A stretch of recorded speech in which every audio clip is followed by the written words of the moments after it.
હવે તમે નાઉનનું લેસન કર્યું હશે। નાઉન એટલે કે નામ। અમે તમે જ્યારે કોઈ પણ નાઉન લખવાની શરૂઆત કરીએ છીએ તો એક પ્રશ્ન થઈ જતો હશે કે ઘણી વખતે હું લખું છું તો એ એકવચન છે કે બહુવચન એની મને ગુજરાતીમાં ખબર પડે છે પણ અંગ્રેજીમાં ખબર પડતી નથી। તો આજે એ ક્લિયર કરીએ કે કોઈ પણ નામ એ કાં તો એકવચન હોઈ શકે અથવા તો એ બહુવચન હોઈ શકે। બરાબર છે। હવે જે નામ એકવચન છે, જે નામ બહુવચન છે, એને કઈ રીતે એકવચન બનાવવું અને બહુવચનને કઈ રીતે બહુવચન બનાવવું, એના માટે અંગ્રેજી એ બીજી ભાષા છે તો અંગ્રેજી પ્રમાણે શીખવું પડશે। હા મિત્રો, ફરીથી યાદ કરાવી દઉં, દરેક નામ બહુવચન હોતા નથી। માઇન્ડ વેલ, દરેક નામ એ બહુવચન હોતા નથી। તો આ જે અટપટું વાક્ય હું બોલ્યો એને સમજવા માટે શું કરવું પડે? તો આપણી પાસે ટોટલ હમણાં પહેલાં શીખ્યા આપણે નાઉન। તો નાઉનમાં કેટલા પ્રકાર શીખ્યા આપણે? 5।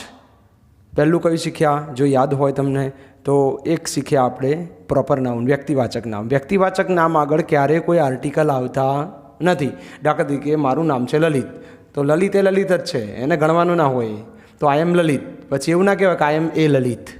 માટે વ્યક્તિવાચક નામ આગળ ક્યારેય આર્ટિકલ આવતા નથી। બીજો નંબર, જાતિવાચક નામ। હવે જાતિવાચક નામ તરીકે લઈએ આપણે પેન। આ મારી પેન, તો મારી પાસે આ પેન છે। કેટલી પેન છે મિત્રો? તમારી પાસે છે, કંપનીમાં કેટલી પડી છે? તો આ પેન છે ને એ વ્યક્તિવાચક નામ નથી, કારણ કે જ્યાં જોઈએ ત્યાં આપણે શું કહેવાના? આ પેન છે, પેન છે। પણ અંગ્રેજી એમ કહે છે કેટલી પેન છે, એને ગણી શકાય છે તો ગણીને ચોખવટ કરો તો આ એક પેન છે। તો મારે એવું કહેવું પડે આઈ હેવ પેન, તો ખોટું છે। મારે શું કહેવું પડે? I have a pen. તો આનો મતલબ એ થયો ને કે જેને ગણી શકાય છે એ નામ એકવચન હોય કાં તો બહુવચન હોય। તો ફરીથી કહી દઉં, વ્યક્તિવાચક નામ ગણી શકાતા નથી, એટલે વ્યક્તિવાચક એટલે કે પ્રોપર નાઉન આગળ તો આર્ટિકલ મૂકવાનો કોઈ પ્રશ્ન થતો નથી। બીજો નંબર, દ્રવ્યવાચક કે જથ્થાદર્શક નામ। પાણીને ગણી શકાય નહીં, તો I have water, I have A water ના કહેવાય। બરાબર છે। અથવા તો ભાવવાચક નામ લઈએ આપણે। ભાવવાચક નામ એટલે કે પ્રેમ, નફરત, આ પણ ગણી શકાતું નથી। માટે 5 પ્રકારમાંથી 3 પ્રકારના નામ એટલે કે વ્યક્તિવાચક નામ, ભાવવાચક નામ અને દ્રવ્યવાચક નામની આગળ કોઈ પણ આર્ટિકલ મૂકી શકાતો નથી। તો હવે તો વધ્યા 2, કયા કયા? સમૂહવાચક નામ અને જાતિવાચક નામ। તો જે સમૂહવાચક ને જાતિવાચક નામ છે એ કાં તો એકવચન હોઈ શકે કાં તો બહુવચન હોઈ શકે। તમે મને સારી રીતે ત્યારે સમજી શકશો જ્યારે તમે જાતે સમૂહવાચક નામના તમારા યાદશક્તિ પ્રમાણે લિસ્ટ બનાવશો। તમારા જ્ઞાન પ્રમાણે તમને જેટલું યાદ છે એમાંથી તમે વ્યક્તિવાચકના લિસ્ટ બનાવો। મેં તમને કહ્યું હતું કે દરેક નામના લિસ્ટ બનાવો, તો સમૂહવાચકના લિસ્ટ બનાવજો મિત્રો ખાસ, અને જાતિવાચકના બનાવજો। જાતિવાચક એટલે ફરીથી યાદ કરાવી દઉં, કૂતરો છે, જ્યાં જોવાના તે તમે એને કૂતરો જ કહેશો, તો એ ગણી શકાય। તો કેટલાક કૂતરા છે કે એક જ કૂતરો છે, ચોખવટ કરવી પડે। ગુજરાતીમાં એક વખત ચાલે પણ અંગ્રેજીમાં લખવા જશો તો ક્લિયર કરવું પડશે। તો દાખલા તરીકે મારી પાસે એક નાઉન આવ્યું, કયું નાઉન? ડોગ। તો આ ડોગ કેટલા છે મારે અંગ્રેજીમાં ક્લિયર કરી દેવું પડે। એક જ છે તો તમને ખબર છે કે એક જ હોય તો શું કરવું, અને વધારે હોય તો શું કરવું? વધારે એટલે બહુવચન, એકવચનને અંગ્રેજીમાં શું કહીએ છીએ આપણે? સિંગ્યુલર। શું કહીશું આપણે? સિંગ્યુલર એટલે એકવચન। બરાબર છે। અને બહુવચનને શું કહીશું આપણે? પ્લુરલ। કયો શબ્દ છે? પ્લુરલ। ઓકે, પ્લુરલ એટલે બહુવચન। મને ખબર છે ત્યાં સુધી તમને એટલી ખબર છે કે બહુવચન કરવા માટે આપણે કોઈ પણ નામ જે ગણી શકાય એના છેડે એસ અથવા તો ES મૂકીએ એટલે બહુવચન થઈ જાય। આવું તો આપણે બીજા ત્રીજા ધોરણમાં શીખ્યા છીએ। તો એક વચન કરવું હોય તો શું કરવું? કોઈ પણ નામ એક વચન હોય તો એની આગળ જે ગણી શકાય અને એ નામ એક વચન હોય તો એની આગળ એ અથવા તો એન, આ બેમાંથી એક આર્ટિકલ મૂકવો પડે। આનો મતલબ એ થયો કે હું અંગ્રેજીમાં વાક્યમાં જ્યારે નાઉન વાપરું તો એ નાઉન એકવચન છે કે બહુવચન એ મારે સ્પષ્ટ કરી દેવું પડે પહેલાં। તો આજે આપણે નામ જે ગણી શકાય અને એ એક વચન છે તો તેને અંગ્રેજીમાં દર્શાવવા માટે એ અને એન ક્યારે મૂકવો એ સમજી લઈએ। તો સૌથી પહેલાં આને વ્યાકરણની ભાષામાં તો એવું કહેવાય કે આ એ અને એન શું છે? તો આર્ટિકલ્સ છે। શું છે મિત્રો? આર્ટિકલ્સ। હવે આવું તો ઘણું બધું શીખ્યા આપણે આર્ટિકલ્સ, પણ આપણે તો પરીક્ષા પૂરતું ગોખીએ છીએ ને પછી ભૂલી જવાય છે। તો આર્ટિકલ્સમાં એ અને એનનું ગુજરાતી શું લઈશું? તો કોઈ એક। એ અને એનનું ગુજરાતી શું લેવાય? કોઈક એક। દાખલા તરીકે મારી પાસે, આપણે ગુજરાતીમાં કેવું બોલીએ છીએ, મારી પાસે પેન છે, તો ગુજરાતીઓ સમજી જાય છે કે એક પેનની વાત કરે છે, પણ અંગ્રેજીમાં આવું હોતું નથી. અંગ્રેજીમાં કહેવું પડે કે આઈ હેવ પેન, એમ નહીં, આઈ હેવ એ પેન. તો આ એ મૂક્યો મેં કેમ મૂક્યો તે સમજીએ. ચલો, એ અને એનનું ગુજરાતી શું કર્યું આપણે? એક. એ ક્યારે મૂકવો? ખૂબ સરળ છે, આજે સમજીએ, તમને મજા આવશે આમાં, ધ્યાનથી સમજજો. પહેલાં તો ક્યારે મુકાય એ કે એન, તો મારા મગજમાં એ સ્પષ્ટ હોવું જોઈએ કે જે નામ છે એ નામ એક વચન હોય તો જ એ કે એન મુકાય. હવે હું અહીંયા આજે દાખલા તરીકે મારે એ મૂકવો છે, તો એ ક્યારે મૂકવો, અને એન મૂકવો છે તો એન ક્યારે મૂકવો? તો એ ક્યારે મુકાય? જ્યારે કોઈ પણ નામ, દાખલા તરીકે એક નામ લઉં છું, દાખલા તરીકે અહીંયા આપણે નામ લીધું છે ડોગ, DOG, ડોગ. હવે એવું કહેવાય કે આને આ જે નામ છે એ નામનો ઉચ્ચાર કેવો થાય? તો ગુજરાતીમાં લખીને બતાવું, ડોગ. તો પહેલો અક્ષર કયો થયો મિત્ર આમાં ગુજરાતીમાં? ડ. કયો થયો? ડ. તો ડ એ સ્વર છે કે વ્યંજન? મને ગુજરાતીમાં કહો. તો ચલો ક્લિયર કરી દઈએ. ગુજરાતીમાં વ્યંજન કેટલા? વ્યંજન કેટલા અને કયા? તો મારા સમજ મુજબ, મારા અનુભવ મુજબ ગુજરાતીમાં આપણો જે કક્કો છે, મૂળાક્ષરો ક થી જ્ઞ, ક, ખ, ગ, ઘ, આ જે આપણે આખો કક્કો છે એ આખો કક્કો 34 અક્ષરોનો, એ બધા જ અક્ષરો એ વ્યંજન કહેવાય. વ્યંજનને અંગ્રેજીમાં કન્સોનન્ટ કહેવાય. તો એવું કહેવાય કે જ્યારે કોઈ પણ નામના ઉચ્ચારની જરૂર, આ DOG એ સ્પેલિંગ છે, એનો ઉચ્ચાર શું થયો? ડોગ. તો ડોગમાં પહેલો અક્ષર કયો છે? ડ. ડ શામાં આવે? કથી જ્ઞ, એટલે કે કક્કામાં આવી જાય, એટલે વ્યંજન થયો. ફરીથી કહી દઉં, જે કોઈ નામ એક વચન હોય અને એના ઉચ્ચારની શરૂઆત ગુજરાતી વ્યંજન પ્રમાણે થાય, અંગ્રેજી વ્યંજન ભૂલી જજો, ગુજરાતી વ્યંજન પ્રમાણે થાય, એટલે કે ઉચ્ચારની શરૂઆતનો પહેલો અક્ષર કથી જ્ઞમાં થી કોઈ પણ એક હોય તો ચોક્કસ એની આગળ તમે એ આર્ટિકલ મૂકી શકો છો, તો એ ડોગ મુકાય. આઈ હોપ સમજી ગયા હશો. તો એવી જ રીતે એન ક્યારે મુકાય? તો એક ઉદાહરણ લઈએ આપણે, એપલ, APPLE, એપલ.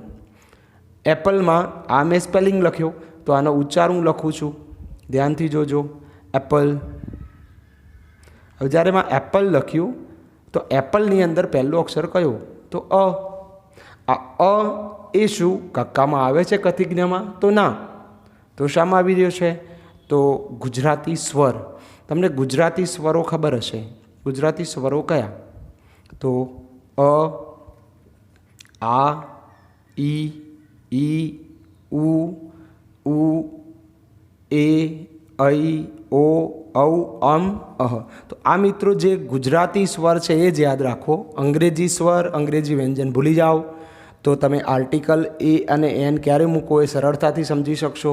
ફરીથી, અપાયેલું નામ એક વચન હોય અને એના ઉચ્ચારની શરૂઆત ગુજરાતી સ્વરોમાંથી કોઈ પણ એક સ્વરથી થતી હોય, દાખલા તરીકે અહીંયા અથી થઈ એમ, તો તમે ત્યાં એન આર્ટિકલ મૂકી શકો છો. બરાબર? તો આપણે એ ક્યારે મૂકવો, એન ક્યારે મૂકવો, એક કોમન શીખી ગયા. ફરીથી એકવાર, આર્ટિકલ્સ એ અને એન ક્યારે મૂકવો? નામ એક વચન હોય, બરાબર, અને નામના ઉચ્ચારની શરૂઆત ગુજરાતી વ્યંજન ક થી જ્ઞ માંથી કોઈ પણ એક મૂળાક્ષરથી થતી હોય, જેમ કે અહીંયા ડથી થઈ, તો ચોક્કસ તમે એ મૂકી શકો છો. અને જો નામ એક વચન હોય, આ તો પહેલી શરત છે, અને એના ઉચ્ચારની શરૂઆત ગુજરાતી સ્વર અ, આ, ઈ માંથી કોઈ પણ એક દ્વારા થતી હોય તો તમે ત્યાં આર્ટિકલ એન મૂકી શકો છો. આઈ હોપ એ કે એન ક્યારે મૂકવા એ તમે સમજી ગયા હશો. ફરીથી કહી દઉં, ગુજરાતીમાં જે સ્વરો અને વ્યંજનો છે એને યાદ રાખો. અંગ્રેજી સ્વરો યાદ રાખવા જરૂરી છે, પણ એ પ્રમાણે એ અને એન આર્ટિકલ મૂકતા નહીં તે તમે ખોટા પડશો. કઈ રીતે ખોટા પડશો તેના ઉદાહરણ હું તમને બતાવું તો તમને વધુ સરસ રીતે સમજાશે કે આપણું ગુજરાતી સ્વર અને વ્યંજનોમાં ધનાઢ્ય છે, જ્યારે અંગ્રેજીમાં તો સ્વર અને વ્યંજન ઓછા છે. હવે એક ઉદાહરણ લઉં છું. આ મેં શું લખ્યું અહીંયા એ તમે ધ્યાનથી જોજો. 1 રૂપી નોટ. ઓકે, 1 રૂપિયાની નોટ, આવું થયું. હવે જો તમે આ સ્પેલિંગની શરૂઆત જોશો તો ઓથી લખી છે, ઓ તો તમે અંગ્રેજી સ્વર પ્રમાણે યાદ કરશો તો તમે તો અહીંયા તરત જ એન મૂકી દેવાના. હવે ધ્યાનથી જોશો ને મિત્ર, તો આમ તમે અંગ્રેજી સ્વર પ્રમાણે બીજા ત્રીજા ધોરણ પ્રમાણે સાચા છો, પણ આનો હું હવે ઉચ્ચાર લખું, ઓ એની એનો ઉચ્ચાર લખું છું. શું થશે? ધ્યાનથી જોજો. 1, બરાબર છે? રૂપી નોટ. 1માં પહેલો અક્ષર કયો થઈ ગયો? વ. વ તો શામાં આવે? હમણાં જ આપણે સમજાય પ્રમાણે એ તો કક્કામાં આવે. તો પડ્યા ને ખોટા હતા, માટે અહીંયા એન ન આવતા શું મૂકવો પડે? એ.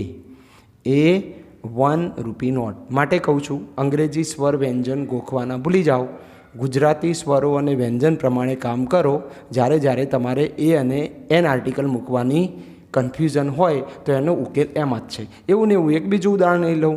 ચલો, અહીંયા મેં શું લખ્યું છે? દાખલા તરીકે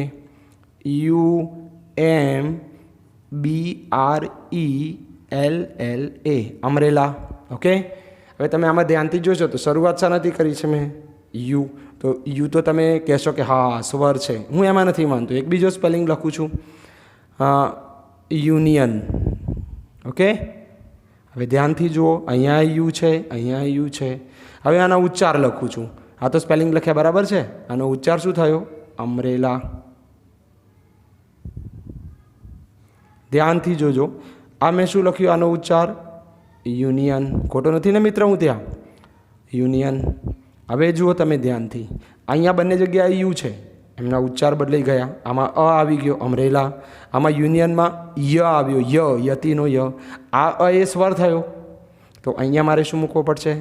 એન આર્ટિકલ.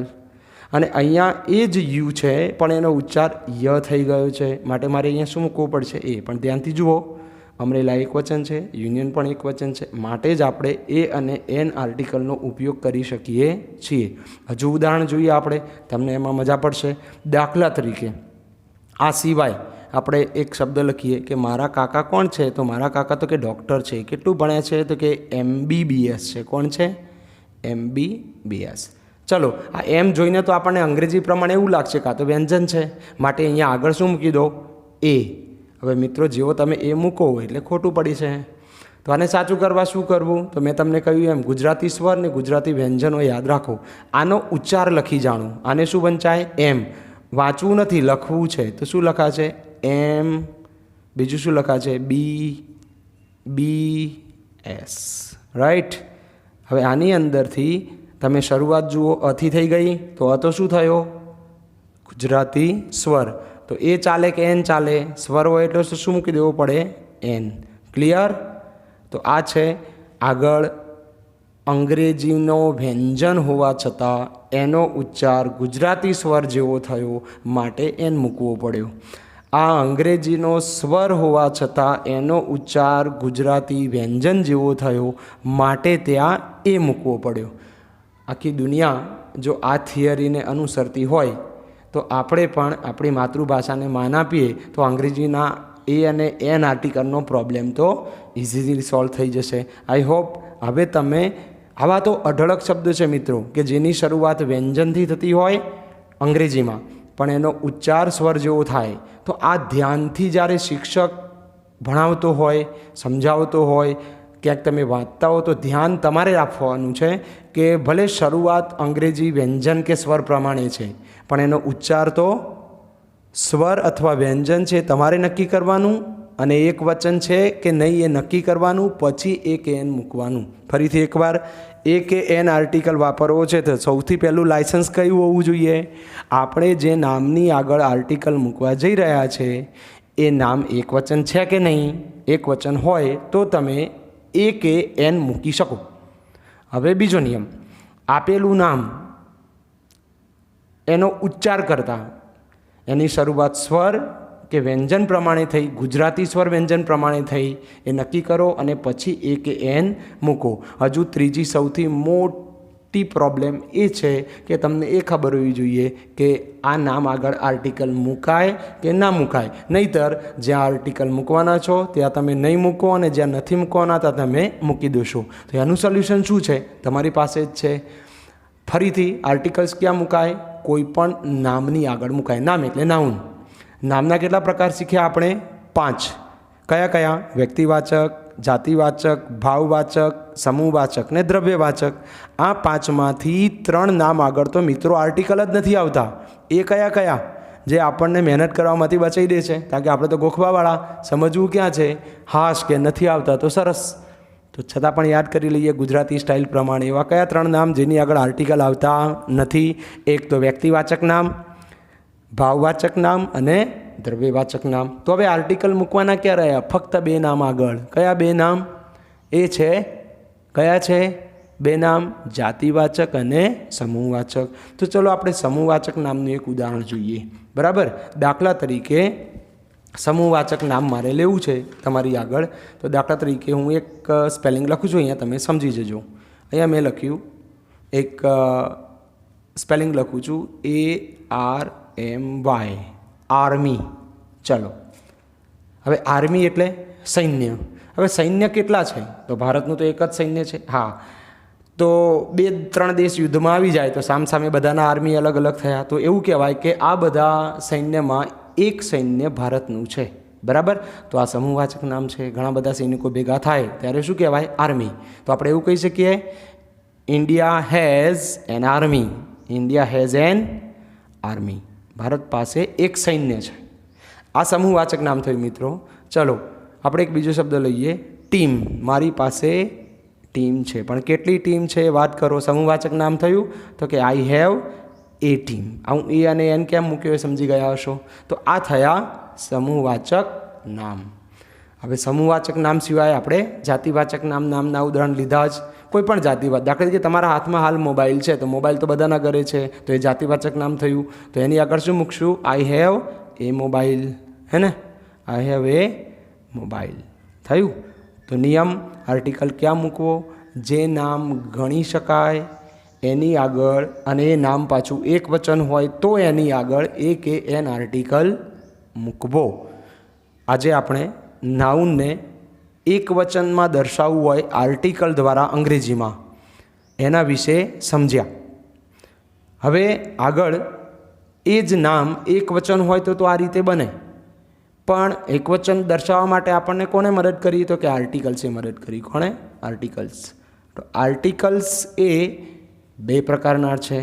એક ડેફિનિટ આર્ટિકલ છે, નિશ્ચિત. કયા છે? નિશ્ચિત આર્ટિકલ્સ, ડેફિનિટ આર્ટિકલ્સ. અને બીજા આર્ટિકલ્સ છે અનિશ્ચિત આર્ટિકલ્સ. કેવા છે? અનિશ્ચિત. અનિશ્ચિત એટલે શું? ઇનડેફિનિટ આર્ટિકલ્સ. આજે આપણે જે શીખ્યા ને મિત્રો, અનિશ્ચિત શીખ્યા. અનિશ્ચિત 2 આર્ટિકલ છે, એ અને એન. કેમ આને અનિશ્ચિત કયા? દાખલા તરીકે મોબાઈલ. તો આખી દુનિયામાં, આખા વિશ્વમાં કેટલા મોબાઈલ હશે? ઘણા બધા. એમાંનો તમારી પાસે કેટલો છે? તો કે એક જ. માટે ઘણા બધામાંનો કોઈક એક મારી પાસે છે, એટલે અનિશ્ચિત થયો. ઓકે, ચલો. અનિશ્ચિત દર્શાવવું હોય તો એ કે એન, એટલે જ્યાં જ્યાં તમે એ કે એન વાંચો છો આર્ટિકલ, એ બધા જ નાઉન. કેવા નાઉન છે? ઇનડેફિનિટ નાઉન, એટલે અનિશ્ચિત. તો નિશ્ચિત એટલે શું? જે નક્કી છે એની આગળ શું મૂકી શકાય? ધ. નિશ્ચિત એટલે શું? ચલો, હું નિશ્ચિત નથી કારણ કે હું જન્મ્યો એટલે મરણ નક્કી છે. તો નિશ્ચિત કયા? તો નિશ્ચિત નિશ્ચિત વસ્તુઓ જે છે નક્કી છે એનું લિસ્ટ તમે કરી રાખજો.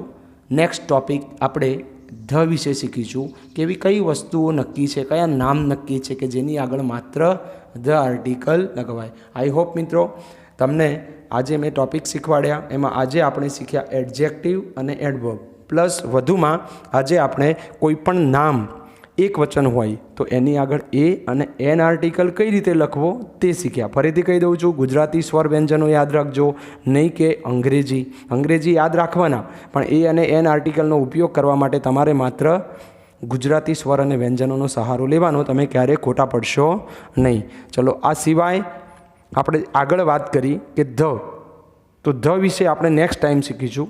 પણ અમે જે કંઈ ચલાવ્યું હોય એમાં તમને સમજણ ન પડી હોય તો મેં કહ્યું હતું એ પ્રમાણે તમે મને વોટ્સએપથી પણ પૂછી શકો છો, કોલ પણ કરી શકો છો. તમારી કોઈ પણ કન્ફ્યુઝન્સ દૂર હું કરીશ. સાથે તમારા મમ્મી પપ્પાને પણ આ વિડીયોઝ બતાવજો, એમને પણ આમાં રસ પડશે. તમારા કઝિન, તમારા રિલેટિવ્સ ગુજરાતમાં, ગુજરાતથી બહાર, વસ્ત્રાલમાં, અમદાવાદમાં, ગામડે, ગમે ત્યાં હોય તો એમને આ મારો વિડીયો યુટ્યુબ ચેનલ ઉપર છે જ, તો ત્યાં જઈ એને સબસ્ક્રાઈબ કરશો તો બેટર, અને સબસ્ક્રાઈબ કરી અને એને શેર કરશો તો વધુને વધુ આનો ઉપયોગ થશે, તો મને ખુશી થશે અને હું અજાણ્યા અને જાણતા નામી અનામી લોકો સુધી પહોંચી શકું. Thank you very much. મળીએ આગળના મુદ્દામાં. Thank you.